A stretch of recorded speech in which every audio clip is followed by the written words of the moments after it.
Well, in case you missed it, Pride Month has been a thing, and Halifax, the bank or building society, whatever they are, have celebrated it by doing a whoopsie.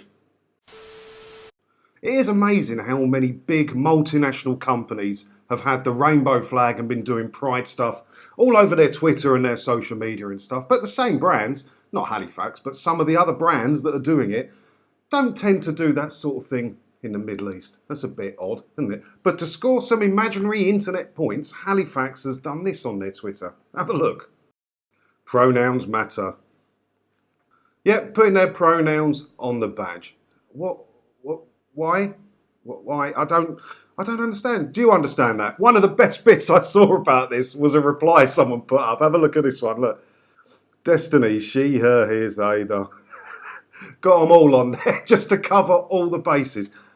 I don't understand it. Why is it necessary? I used to work in retail a long time ago, and I had Mr., my surname, on the badge. And so there's my pronouns on there already, but in a slightly more traditional manner. Why can't you have Mr., Mrs., Ms., and then, I don't know, what's the other ones? I don't want to get into too much trouble, obviously, but Thumb, Xerxes. Why can't you do it like that? Or why can't you just leave it all together? Why do I need to know if I should refer to who as she, her, hers? Why do I need to know that? If I'm talking to you directly, I'm not going to call you she, am I? Or her. I'm going to say Gemma. I don't get it. And if you're talking to a third party in the bank, so she's gone off to make you a cup of tea or something, and you've been left there ages and someone has come up to you and say, do you need any help, sir? Well, please don't assume I'm a sir, first of all. And secondly, no, I wouldn't say she's dealing with me. I'd say I've just been speaking to Gemma. She'll be back in a minute. No pronouns required. Where does this end? But the problem is, Halifax has caused this as a bit of an oopsie because, like anything you put on Twitter, there's been a bit of uproar about it. Have a look. What if a Halifax employee doesn't want to put pronouns on their lapel? Perhaps because they reject the cult of gender ideology. Will they be disadvantaged in any way or barred from promotion or fired? Probably a bit harsh there. What about the people that aren't ready to come out as who they truly are inside and are asked to put their pronouns on their thing, but they're not the pronouns that they feel inside? But how could they possibly say that unless they're ready to do that? That's a good point, isn't it? But that's not the big oopsie. The big oopsie is that it's caused carnage. People cancelling accounts, moving mortgages, all sorts. Good. Halifax customers upset by pronoun badges close accounts and cut up credit cards. And then over in the Mail Online, Halifax branded as old-fashioned bullies as more customers closed their accounts after social media manager told them to leave if they don't like staff sharing pronouns on badges. What is going on with the Mail Online? In another story, that class is a headline to the Mail Online. The whole story in one headline. There's no need to read the story. And I wonder why people don't bother reading the story to get the whole information. It's madness, isn't it? But yeah, this all come about because it was a bit of uproar on Twitter, as you would expect by you put anything on Twitter at all. And the genius that is the social media manager at Halifax only went and wrote this, didn't they? We strive for inclusion, equality, and quite simply in doing what's right. If you disagree with our values, you're welcome to close your account.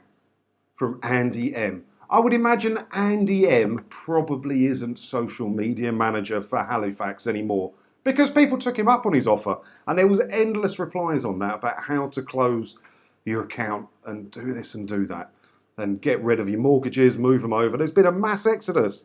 Where is it? Halifax's pronoun badge disaster has sparked an exodus of customers and their savings today as bosses were branded old-fashioned bullies. But then there's the other side of the Twitter argument with it. Look, lefty snowflakes are offended by everything, says the man who's closing his Halifax bank account because they've added a few words to their name badges. Yeah, there's a fair point in that. And I don't care who you are, what you want to be, or who you feel you are inside. It doesn't bother me.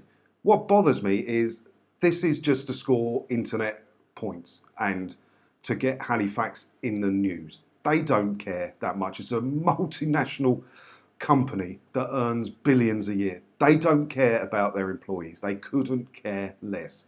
It's virtue signalling, isn't it? How is it different to having Gemma on the badge? It doesn't matter, does it? Would I close my account because of it if I had a mortgage with Halifax? Would I move it because they've done that to the name badges? Probably not a mortgage. But if I had a savings account, just to let them know I don't like what they've done, I might move my savings account. Yeah. In the grand scheme of things, it's not that big a deal. But it's only going to get worse if people don't let these companies know that they don't agree with all of this, or they think it's complete nonsense. It's completely unnecessary. And the more people that just go along with it, the worse this is going to get in the future, isn't it? The way I look at it. So what do you think about this then? I'll leave you with one last tweet from Halifax. Look, you can close your account by calling us on. Andy M went all in with it, didn't he? Oh, Andy M. I'm going to have another look at Halifax's Twitter in a couple of days and see if Andy M is still replying to anybody, if he's still there. I'd be interested to know. But it achieved everything they wanted. They got their virtue signal out of it. They got in the paper as progressive and a modern company, which is everything they wanted. Free marketing, and Andy M probably got a pay rise. Didn't he? Let's face it. But what do you think about this? Let me know in the comments below. And if you need to contact me about anything, you'll find the details down below of how to do that if you want to send me some stories or whatnot. And as always, thanks for watching, and hopefully I'll see you in another video again soon, won't I? Ta-da.